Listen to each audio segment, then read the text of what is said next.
Olha só a nossa frase que incrível de hoje. Nunca deixe o medo decidir o seu futuro, né? Quantas mil vezes você deixou de fazer aí alguma coisa que você estava planejando com medo do que poderia acontecer no futuro? E aí o tempo passou, você acabou não resolvendo, acabou não continuando e aí o medo sempre vem atrapalhando a sua vida. Então não deixe jamais o medo fazer com que você avance, fazer com que você consiga fazer as coisas para a sua vida e para você, tá bom? Combinado? Então é isso. Bom, gente, olha, eu quero saber se por um acaso vocês conhecem ou já ouviram falar na síndrome do Peter Pan. Sabe aquela pessoa que só cresceu na idade ou no tamanho, mas ainda tem várias atitudes de criança? Pois é, hoje nós vamos falar aqui com a Maria Soli, que vai explicar um pouco mais pra gente sobre essa síndrome um tanto quanto inusitada, né, Maria? Boa tarde, tudo bem? Tudo bem, boa tarde, muito Seja obrigada. muito bem-vinda, viu? E, bom, explica pra gente aí o que seria a síndrome do Peter Pan. Sim, a síndrome do Peter Pan, ela se desenvolve, né, em pessoas adultas com comportamentos infantis, como aquela pessoa que é bem brincalhona, infantil, que não amadureceu. Geralmente são esses comportamentos. E quais são os principais sinais que você consegue perceber em uma pessoa que tem essa síndrome? Geralmente a pessoa que ela é muito insegura, a pessoa que ela não tem segurança em si próprio, é aquela pessoa que tem medo de fazer as coisas, que não consegue, né, idealizar, não consegue crescer na profissão, até mesmo no relacionamento. Entendi. Bom, eu imagino, né, que alguém já deva ter conhecido alguém assim, ou tem alguém na família, algum primo, algum tio, ou até mesmo num relacionamento, não sei. Mas vamos fazer o seguinte, vamos abrir para mensagens? Manda uma mensagem de texto aqui pra gente no 965861493. Se você conhece alguém assim, tem alguma dúvida de como lidar ou como saber, né, como poder ajudar essa pessoa, manda pra gente aqui que a gente vai ler ao vivo aqui, já vamos tirar todas as dúvidas aqui com a Maria Soli. Do Sole. Sole. Eu falei várias vezes aqui para ela, Sole. E me diz uma coisa, a pessoa quando ela tem algum tipo de atitude assim infantil, quais são as características dessas atitudes, por exemplo?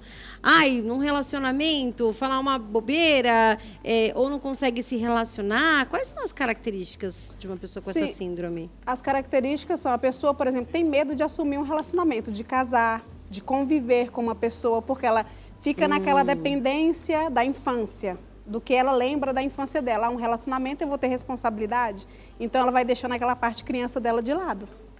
E quais são os principais fatores, né, que vêm a ocasionar essa síndrome?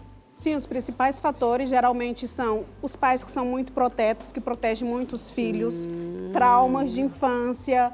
Às vezes a criança quer aquele brinquedo que ela não conseguiu ter, ou também, por exemplo, a criança, né, ou adolescente, vamos dizer, criança ou adolescente, gostaria de ir num parque, não foi, desenhos, pais, muita atenção com desenhos também, que influencia muitas crianças nessa frase, nessa parte da síndrome de Peter Pan. Tem que ter muito cuidado com desenhos também.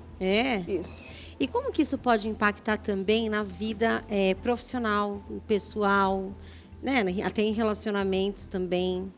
Isso, na vida pessoal, a síndrome de Peter Pan, a pessoa não cresce, ela tem medo de crescer na carreira, ela não quer evoluir como ser humano, até como profissional mesmo, ela tem essa dificuldade em assumir responsabilidade, não consegue permanecer no mesmo trabalho devido esse cargo de responsabilidade que ela vai ter. Então, está deixando aquela parte de criança, do adolescente, se ela assumir essa responsabilidade. Tem idade para isso? Quando que você percebe que já é a síndrome? Olha, eu posso falar de experiência própria, porque eu vivo isso, eu tenho meu filho. Ele começou com 11 anos, tanto que eu estou aqui na Itália, cheguei poucos dias devido aos meus compromissos.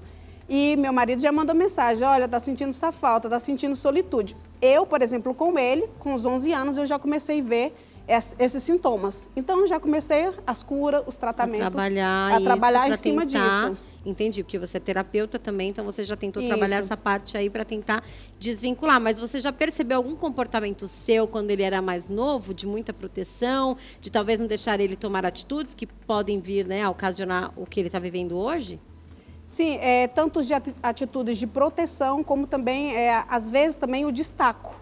Às vezes ficar longe, a mãe ficar longe do filho também pode trazer essa síndrome. E assim, é algo que é muito complexo da gente entender, né? Porque assim, a gente sabe que filhos, a gente quer fazer tudo que a gente pode, da melhor maneira possível, só que não é sempre que a gente está ajudando, né? Não é sempre que a gente está fazendo bem. Então, tem pais realmente que fazem de uma forma mais protetora. Eu acho que é importante você dar a independência para os seus filhos, né? Com 5, não sei realmente a idade, mas, por exemplo, com 5 anos, 4 anos, já incentivar a tomar banho sozinho, a criar as responsabilidades, fazer algumas coisas em casa, claro, sempre com uma supervisão, né, do adulto, mas eu acho que é importante a gente dosar essa proteção master, não é? Isso, com certeza, porque você começando a dar responsabilidades, né? Fazer a criança entender que tem regras, ela vai crescer uma criança segura. Então, essa parte da infância, da adolescência, dessa parte bebê, criança, ela vai desenvolver, vai evoluir isso aí e vai ser uma pessoa segura de si mesma, não vai ter essa síndrome. Cuidado é muito bom, gente, mas tudo que é demais com certeza vai sair do equilíbrio, não vai ser tão bom quanto a gente imagina. Nós temos a nossa primeira mensagem, então coloca aí pra gente ler aqui. Olha só, Patrícia de São Paulo. Boa tarde, me chamo Patrícia e gostaria de fazer uma pergunta para a convidada Maria. Como identificar pessoas com síndrome de Peter Pan? O que causa essa síndrome do Peter Pan e como tratar as pessoas que têm essa síndrome? Isso, para você identificar uma pessoa que tem a síndrome de Peter Pan, é o que eu falei, aquela pessoa muito infantil, aquela pessoa muito imadura, a pessoa que tem medo de responsabilidades, né, de focar no que ela quer também. Que não tem atitude, né? Que não tem atitude, que não consegue tomar uma decisão sozinha. Não consegue sozinha. Muito bom. No meu caso do meu filho, não consegue tomar uma atitude sozinha. Próxima mensagem, coloca aí pra gente. Olha lá. Bruna de São Paulo, boa tarde. Adorei o tema sobre síndrome de Peter Pan. Tenho uma pergunta. Quais são as estratégias que familiares e amigos podem usar para ajudar alguém que tem essa síndrome? Com certeza, a família, como eu falei, é muito importante, né? Tem os tratamentos que abordam através das terapias, por exemplo, a psicologia, né? A psicologia ajuda muito. Tem os aconselhamentos, existe também os apoios, né, terapêuticos de grupo, onde vai ajudar essa pessoa a madurar isso que ela tem, essa problemática que ela tem, esse sintoma. Entendi. É importante porque tem alguma idade que já começam a dar os sinais? Você falou que seu filho tem 11 anos? Isso. Hoje em dia, como eu estudei, aprendi, trato isso dentro da minha casa, né? Eu tenho essa experiência própria. Eu acho que os pais têm que ficar bem atentos. Depois dos 5 anos para frente, já começa a ver bastante essa síndrome. E aí já é ainda um tempo legal para você conseguir tratar, para você conseguir cuidar. Isso. Né? Porque aí depois, gente, depois que cresce, passa dos 20, passa dos 30, eu acho que fica mais difícil ainda de você conseguir controlar. Eu conheço, sim, uma pessoa que eu acredito que tenha mais de 30 anos que tem essa síndrome. E é realmente, assim, uma pessoa que parece, sabe, as atitudes são mais infantis, parece que ainda vive num mundo de quando vivia, quando era mais jovem, quando tinha idade de criança mesmo. Então, parece que a pessoa não se desvincula daquele mundo, não se desvincula dos familiares, não consegue tomar uma decisão, não consegue tomar uma atitude. Se você der alguma coisa na mão da pessoa para ela resolver, ela simplesmente vai se desesperar e vai pedir ajuda sempre, né? Com certeza, vai sempre pedir ajuda da pessoa que está mais próxima dela. Pode ser a mãe, um amigo, os familiares, a pessoa que estiver mais próxima dela. E como que essa sociedade moderna que a gente vive pode influenciar em quem tem essa síndrome? Eu acho assim, influencia, né, o comportamento.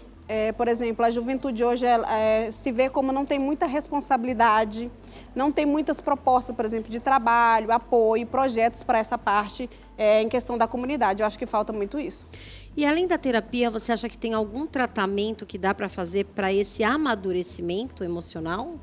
Eu acho que o melhor tratamento é o amor das pessoas que estão perto de que tem essa síndrome, porque não é uma coisa fácil. Eu passo na minha pele, eu sei como é que é. Eu e meu marido, cada dia, é uma vitória, vamos dizer assim. Mas o amor, com as terapias, com os apoios, tudo pode ser resolvido. Eu imagino. A criança talvez ela não entenda tanto ainda, mas você consegue fazer com que ela vá mudando o comportamento dela ao longo da vida. Já o adulto já consegue entender. Na terapia você faz o quê? Você tenta fazer com que ele entenda que essas atitudes, né, que essa insegurança pode ser mudada e aí a partir daí ele começa a tratar, a se policiar para começar a mudar as atitudes? Como que funciona o tratamento depois que a pessoa já tem, sei lá, mais de 30 anos? Porque acontece também, né?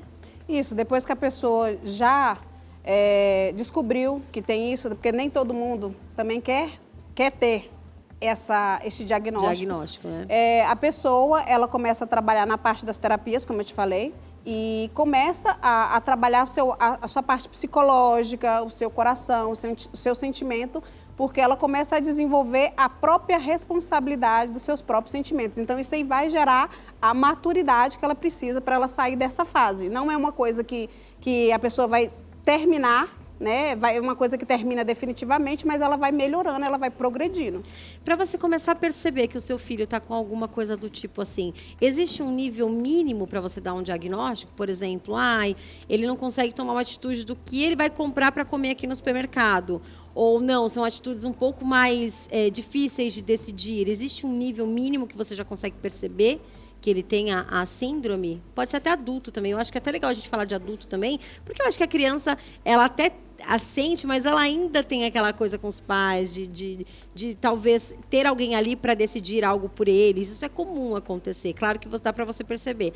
Mas no adulto, eu imagino como deve ser difícil você fazer o adulto se conscientizar disso e começar a se policiar para tentar desvincular esse cordão umbilical com a infância, né? Isso é próprio um cordão umbilical com a infância que vem dessa parte, né, da família, de todas as dificuldades que a pessoa passou. Quando ela começa a entender, ela começa a ter as soluções, ela começa a mudar com isso. E se a pessoa não quer também mudar, como é que faz? Vai viver no mundo do Peter Pan, gente. É exatamente isso, gente. É um mundo mágico, né? Um mundo de magia, um mundo de ilusão que não existe. E aí, como que a pessoa vai se relacionar, por exemplo? Né? Não consegue ter uma relação, não consegue ter uma relação afetiva, um relacionamento sólido, né? Isso atrapalha demais também. A gente já falou, eu sei que a gente já falou sobre os relacionamentos aqui de uma pessoa com essa síndrome, mas acho que é legal falar para quem está nos assistindo também o quanto isso pode atrapalhar o futuro da pessoa. Parece que não, mas a pessoa não vai conseguir ter um relacionamento duradouro, né? Um relacionamento afetivo e principalmente também profissional. Você falou que as pessoas elas acabam pulando de emprego para emprego, é isso? A pessoa acaba não ficando no trabalho, porque ela não quer assumir uma responsabilidade. Ela vai botar a culpa no chefe, ela vai botar a culpa nos colegas. A culpa nunca vai ser dela, porque ela é uma eterna criança, ela é uma eterna adolescente, então ela nunca vai ser culpada. Ai, não fui eu, não quero saber, não tenho culpa, tchau. Bem assim, né? Isso mesmo. Manda mensagem pra gente. Aliás, coloca a próxima mensagem aí que nós já vamos ler aqui agora. Brisa, da Itália, olha só. A percepção do comportamento infantilizado pode ser considerado síndrome de Peter Pan ou simplesmente parte do caráter da pessoa? Estamos chique hoje, hein? Olha, eu acho que tem a ver as duas coisas, uma colega com uma outra, porque uma não vai sem a outra. A partir do momento que a pessoa ela não se conscientiza, né, que ela tem essa parte infantil que ela precisa madurar, vai unir as duas coisas, as duas perguntas que ela fez em uma. Entendi. Muito bom. Tem mais mensagem então pra gente? Tem? Coloca aí. Caio de São Paulo. Olá, meu nome é Caio. Eu gostaria de fazer uma pergunta sobre síndrome de Peter Pan. A síndrome de Peter Pan pode ser superada? Se sim, como? Eu apenas respondi para você. São tratamentos que a pessoa tem que fazer durante longo da vida, não é que você vai fazer 1, 2 anos e vai resolver a situação, o problema da pessoa. Vai ter melhorias, mas ela não pode ser eliminada, ela não pode ser resolvida. Sim. E a pessoa também não pode confundir também com a questão de uma atitude infantil que você julga ser infantil. Eu estou num relacionamento aqui e o meu namorado teve uma atitude infantil, sei lá, foi imaturo. Não dá para confundir com isso. São vários sinais que você pode perceber, né, ao longo do tempo aí com uma pessoa que é insegura, com uma pessoa que talvez tenha problemas para se relacionar, né, tem um relacionamento afetivo, uma pessoa que tem atitudes assim de sempre estar se resguardando, nunca estar colocando-se à frente das situações para decidir, para tomar frente, para resolver, né? Então vai muito além disso. Acho que é importante a gente também frisar isso para saber, né, qual local que uma pessoa pode estar tendo ali a síndrome de Peter Pan. Tem mais mensagem? Tem mais aí? Tem, então bom. Bia, do Rio de Janeiro. Oi, queria fazer uma pergunta para a Maria. Queria saber melhor como identificar a síndrome de Peter Pan. A síndrome de Peter Pan, como eu falei, essa síndrome pode ser desenvolvida em qualquer pessoa adulta. Pode ser essa parte, aquela pessoa muito brincalhona, como eu falei antes, aquela pessoa que ela vive no mundo da fantasia, tudo para ela é assim como se fosse uma história.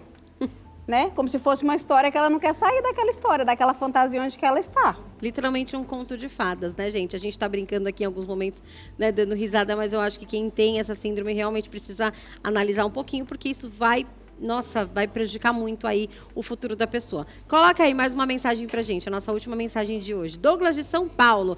Boa tarde. Depressão e autoestima baixa é um sinal da síndrome de Peter Pan?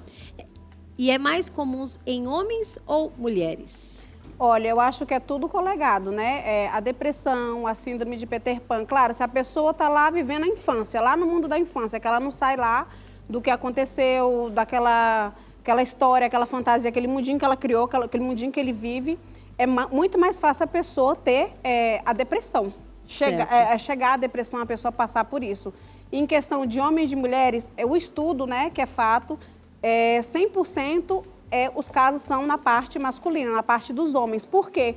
Porque o homem tem a responsabilidade de pai, de irmão, do provedor da casa, é aquele que trabalha, aquele que tem que sustentar. Então, tem toda essa responsabilidade. Geralmente, é mais na parte dos homens, mas as mulheres também podem ter a síndrome de Peter Pan. Muito bom. Então, papais e mamães, por favor, cuidado com o cuidado excessivo, porque ele também pode prejudicar o futuro aí das crianças. Muito obrigada, viu, pela sua presença. Foi ótimo esse bate-papo nosso. Deixe seus contatos para quem quiser conhecer um pouco mais do seu trabalho, tirar alguma dúvida, pode ficar à vontade. As minhas redes sociais é mariadosolioficial.pt, de Portugal, e Maria do Sole Oficial, da Itália. Essa mulher é muito chique, gente. Acabou de chegar das Europas aqui para fazer essa entrevista conosco. Muito obrigada, Obrigada viu? a vocês. Depois você volta mais vezes para conversar mais com a gente. Com certeza. Nós vamos para um rápido intervalo e voltamos daqui a pouco. Ó, só vou tomar uma água. E você? Tô de olho, hein? Não sai daí não. Tô de olho, tô de olho, tô de olho.